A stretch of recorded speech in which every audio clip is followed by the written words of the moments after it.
never thought I'd end up here alone, in an empty house that reeks of dust, mold, and something far worse. The kind of place where the walls themselves seem to breathe, like they've absorbed every whisper and secret ever spoken inside. It started a few months ago, when I stumbled across a book at an estate sale. Its leather cover was cracked and peeling, its pages yellowed and brittle. No title. No author. Just a symbol carved into the front, 3 interlocking circles surrounding a black sun. The seller swore he didn't know where it came from. Said it was part of a box of junk he was trying to get rid of. But the moment I touched it, something about the weight of it felt wrong. Too heavy for its size, as if it carried more than paper inside. That night, I couldn't sleep. I kept thinking about the book, hearing faint rustling sounds, as if pages were turning on their own in the dark.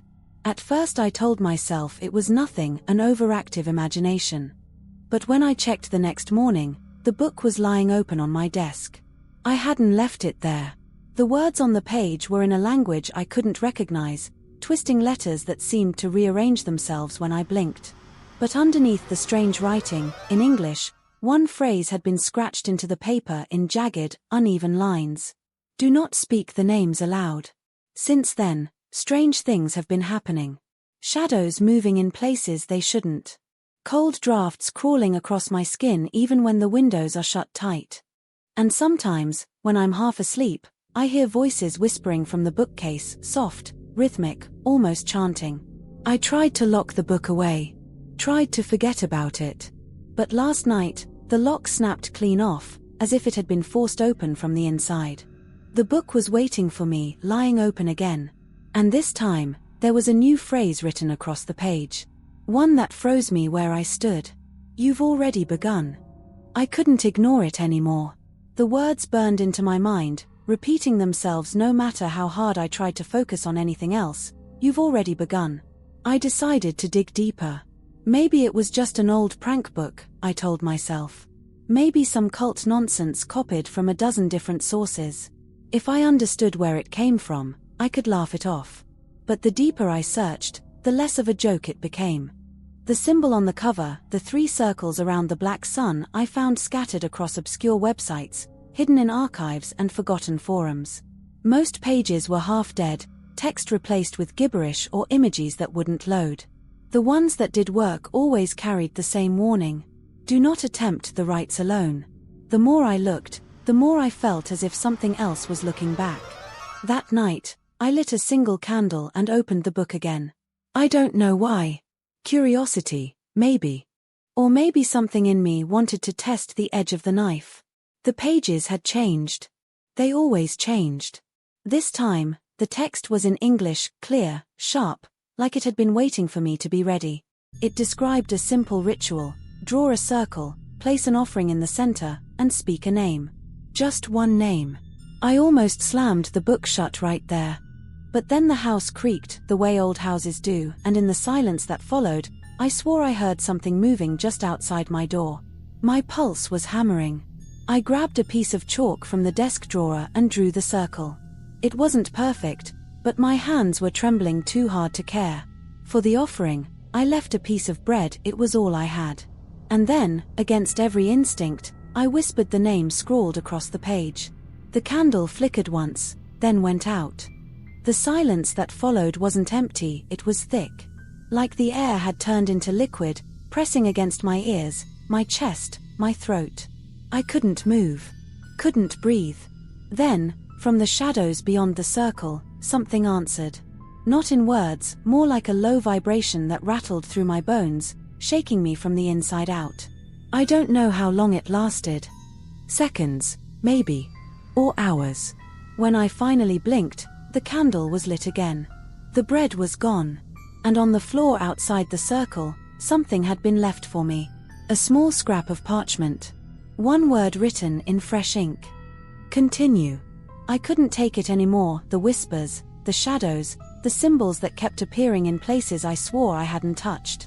So I went back to the book, determined to find a way to stop it. That's when I noticed something I hadn't before. Hidden between 2 glued pages was a folded piece of paper, thin and brittle with age. My hands trembled as I pulled it free. On one side was the same strange writing, but on the other, in English, someone had scrawled a warning. Don't trust the names. They're not who they claim to be. I didn't understand it then. But I would soon. That night, I dreamt of my mother. She died years ago, but there she was, standing at the foot of my bed, smiling the way she used to. Her voice was soft, familiar, almost comforting. She told me everything would be okay, that I only had to say one of the names in the book, and the torment would end. But when I woke up, something wasn't right. The smell of earth clung to the air, damp and rotting, like an open grave. And on my bedsheet, where she had been standing, was a single wet footprint. That's when it hit me. Whatever I saw in my dream wasn't her. I ran to the basement to check the book, but it was gone. The box I had locked it in was splintered, the wood cracked open like something had clawed its way out. On the wall above, scratched deep into the concrete, were the same 3 interlocking circles. But this time, there was something else too. A word. My name. The book hadn't just opened a door, it had learned who I was. And now, whatever was on the other side wasn't waiting for me to summon it. It was coming on its own. I thought I was alone in this. But I was wrong. 2 days after I found my name carved into the basement wall, a letter arrived in my mailbox. No return address, no stamp, nothing. Just my name, written in the same jagged handwriting I'd seen inside the book. Inside was a single sheet of paper, yellowed and smudged. It wasn't a warning this time, it was instructions. A counter-ritual. The words were rushed, desperate, almost frantic, as if whoever wrote them didn't have much time left. At the bottom, there was a final note. If you attempt this, do not finish the circle. That's the trap. I didn't know what to believe anymore. Was this someone trying to help me? Or the same force, leading me deeper into its game? That night, the whispers grew louder. They weren't just voices anymore, they were screams, layered over each other, calling my name in tones that shifted between male and female, young and old. My mirrors cracked. The lights pulsed like a heartbeat. And then I heard it, the sound of nails, dragging across the walls of my bedroom, moving closer with every second. I had no choice. I followed the letter. I drew the circle again, this time leaving it open at the bottom, just like the note said. I lit the candles. I whispered the words backwards, clumsy and terrified, hoping I wasn't mispronouncing them. And something answered. The air split with a sound like tearing fabric, and for the first time since this began, the whispers stopped. A silence fell so heavy it felt alive. But in that silence, I heard breathing. Not mine. I turned toward the open part of the circle, and for just a second, I saw it. A figure, cloaked in shadow, standing outside the chalk line. Not entering. Just watching. Then the candles snuffed out. When I relit them, the figure was gone. The basement was empty. But on the floor, where the opening in the circle had been, something had been left behind. Not a symbol. Not a warning. A key. I stared at the key for hours, afraid to even touch it. It wasn't like any key I'd seen before, long, thin, with teeth too jagged to fit any lock I knew. The metal was cold, almost wet, as if it had been pulled out of the ground. 4 days, I kept it on my desk, watching it, waiting for something to happen. And something did. One night, I woke to the sound of metal scraping. The key was moving on its own, dragging slowly across the wood, inching toward the edge. I snatched it up before it could fall.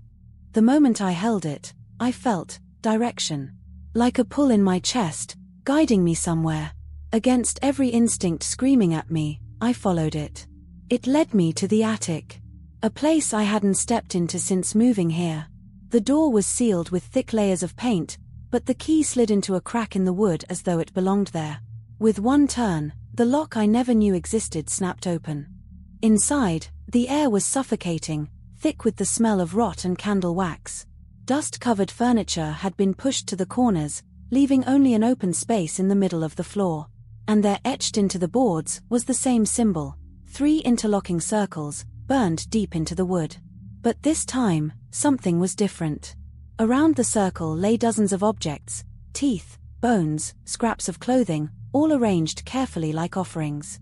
and in the center was a single notebook, smaller than the book that had started all this. Its cover was black, cracked, with one word scrawled across it in faded red ink. Ledger. I opened it with shaking hands. Page after page listed names, hundreds of them. Each one marked with the same symbol. And near the very end, I found mine. But there was something worse. Beneath my name, written in handwriting I recognized instantly as my own, was a date. Tomorrow's date. I couldn't stop staring at the date under my name. Tomorrow. No matter how many times I blinked, it didn't change. I flipped through the pages, desperate for some clue. Every name had a date beside it. None of them went beyond that date. No corrections, no crossed-out lines. Just a finality. It wasn't a ledger. It was a death list. And somehow, my hand had written my own entry. The thought made me sick. My first instinct was to rip the page out, burn it, destroy the whole book. But something inside me whispered not to. Not because it would save me, because it would make things worse. I remembered the warning in the hidden note, don't trust the names. They're not who they claim to be. What if the ledger wasn't recording the dead? What if it was deciding them? My hands shook as I tested it. I turned to a blank page, pressed the pen against the paper, and wrote down a name. Not mine. A random one, someone I hadn't thought about in years. An old neighbor. The ink bled into the page, sinking too deep, as though the notebook had swallowed it. And then I heard it, 3 soft knocks on the attic wall. I froze. The next morning, news broke online. My neighbor had died overnight. No explanation. No details. Just sudden circumstances. I dropped the notebook, horrified. I hadn't just proven the ledger worked. I had blood on my hands. But then my eyes drifted back to my own name, still etched there, still marked with tomorrow's date. The truth hit me like ice. I could change it. I could push the death onto someone else. The ledger didn't just predict, it offered a choice. And the whispers in the attic grew louder, eager, urging me to decide. I didn't sleep that night. I just sat in the attic, staring at the ledger, listening to the whispers. They weren't faint anymore, they were clear, insistent, each voice offering a different temptation. Erase your name. Give us another. The book doesn't lie. But you can decide who it tells the truth about. Every part of me wanted to believe I could find another way. Burn the book, destroy it, anything. So I tried. I took it outside, doused it in lighter fluid, and set it on fire. For a moment, flames roared across the cover. But instead of burning, the smoke began to curl inward, sucking itself back into the pages. Within seconds, the fire was gone. The book looked untouched. When I opened it again, a fresh line had appeared beneath my name. Failure. The date hadn't changed. I panicked. I thought of writing another name, pushing the curse onto someone else. My hand hovered over the page, trembling, the pen almost touching.